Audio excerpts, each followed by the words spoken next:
శ్రీమంతాళప కాన్నమాచార్యులు 522వ వర్ధంతి మహోత్సవాల్లో చివరి రోజైన శనివారం తిరుపతిలోని అన్నమాచార్య కళామందిరంలో శ్రీ గోవిందరాజస్వామి వారి ఆస్థానం ఘనంగా జరిగింది.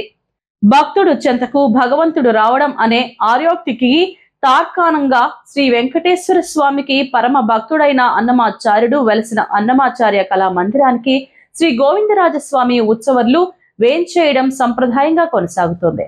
అనంతరం గోవిందరాజస్వామి వారిపై అన్నమయ్య రచించిన సంకీర్తనలను ప్రాజెక్టు కళాకారులు సుమధురంగా ఆలపించారు.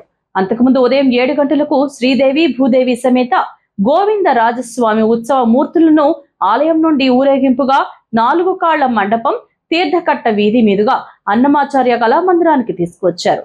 ఆస్థానం అనంతరం తిరిగి ఉదయం 10 గంటలకు ఉత్సవ మూర్తులను గోవిందరాజస్వామి ఆలయానికి తీసుకువెళ్లారు. ఈ కార్యక్రమంలో డిప్యూటీ ఈవో శాంతి, అన్నమాచార్య ప్రాజెక్టు సంచాలకులు రాజగోపాలరావు, ఇతర అధికారులు, కళాకారులు, పుర ప్రజలు పాల్గొన్నారు.